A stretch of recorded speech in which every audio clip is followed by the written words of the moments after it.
Hey guys, what's going on? Jimmer here, and welcome to a bit of a different video. As the FUT servers are currently down, I am giving you guys a different kind of video today, albeit it is one that is very hot right now. Yes, it is true, England have indeed lost to Iceland. It's now 7:18 p.m. where I am. The game ended about 2 hours ago. I'm just making this video now, so hopefully you'll forgive me. England, who has about, if I remember correctly, around 5 million people.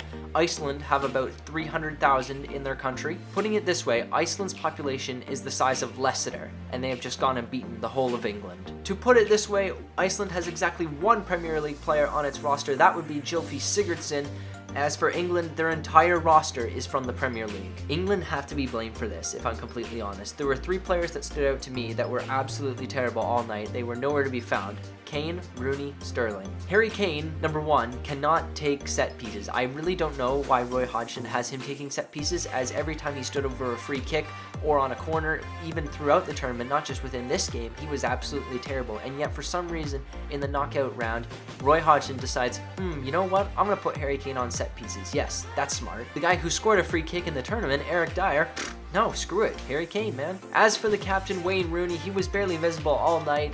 Rashford replaced him on 85 minutes. Honestly, Rashford should have come on much earlier to replace Rooney. He did absolutely nothing. Like, sure, he scored that penalty 4 minutes in, but any of the England players could have done that. Heck, frickin' Danny Rose could have done it and it wouldn't have gone in. Absolutely worthless on the night, and I think he should be blamed for this loss partially, as should Roy Hodgson, as should the rest of the players. Rooney so much so in that he's the captain and he was terrible when he should have been awesome. Raheem the Dream Sterling, he is not so much the dream in real life, I will say that much. I don't even get me started on him. He was, again, as is the common theme, absolutely useless. So here's the game, right? England scores first on a penalty, pretty standard stuff. Goalkeeper takes down the striker and it's in the back of the net. Wayne Rooney, thank you very much. England fans can relax, chill, okay, we got this. It's Iceland, we'll probably score a few more, no worries. We're into the next round against France. No. Just 2 minutes later, Aaron Gunnarsson gets the ball on the wing and he gets it behind his head, and you think, okay, here comes those long throw-ins that England talked about that they're going to defend against, said Roy Hodgson leading up to the match. They had literally trained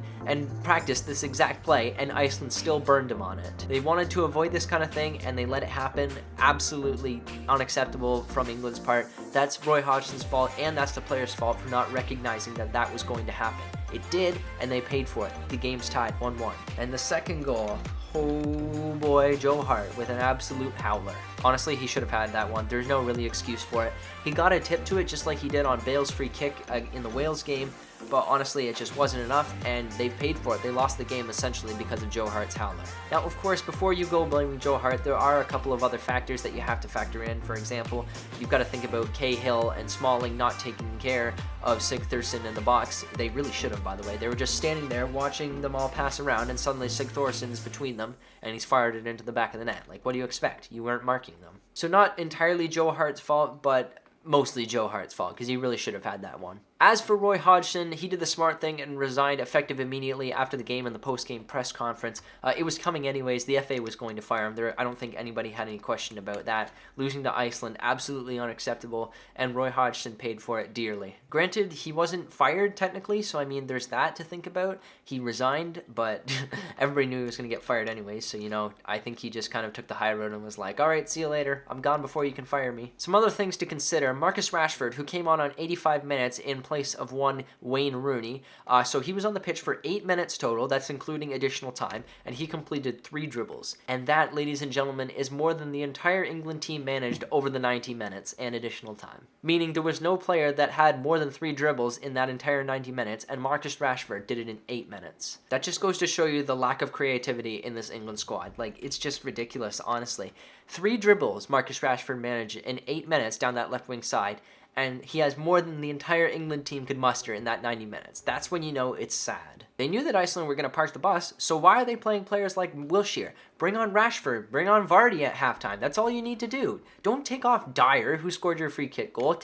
First of all, take Harry Kane off set pieces and put Dyer back on them. And instead of taking off Dyer, who is possibly the best free kick taker you've got in your entire squad, put on Vardy, put on Rashford, one of your attacking options. That's all you have to do. It's not difficult to figure out, Roy, and now that you're fired from England manager, maybe you can sit back and watch the next one and think, you know what, maybe I should have done something like that, because if they have success once Roy Hodgson is gone, we all know whose fault it is. By the way, the celebration that Iceland had after the end of the game was absolutely insane. Like, they were all just sitting there and standing and, you know, chilling and having a good time, and suddenly the captain goes like this, and I'm like, okay, what's happening now? So, right, they're sitting here, right, and then they're just like, boom, boom, boom. It was the craziest thing I've ever seen. Like, it's just absolutely nuts, and the fans were all doing it. The atmosphere was crazy, and you just know, going into that match against France, that they just might have a chance. Don't count them out. Granted, I don't think they're actually going to beat France. I think France will destroy them, quite frankly. Maybe 2-0, 3-0, Pogba, Griezmann, Gignac, all those boys. I think they're going to take them down. But you never know with a squad with the heart like Iceland has. So in conclusion, congratulations to Iceland. They did an absolute bang-up job, and England's paid for it, honestly. Roy Hodgson's paid for it with his $4.6 million job. But that's what you get for bringing on Wilshere instead of Vardy and Rashford, right? Anyways, guys, that was my breakdown of England versus Iceland. If you want to see this type of video again, be sure to let me know in the comments down below. Let's shoot for 10 likes on this video as a like goal. I will catch you guys next time, but until then, bye. So, I have plenty of options when it comes to club. There is literally any club in the universe that we could pick, at least within EA's licensing. We have an English club as our first option, such as Arsenal. We've got options such as Chelsea.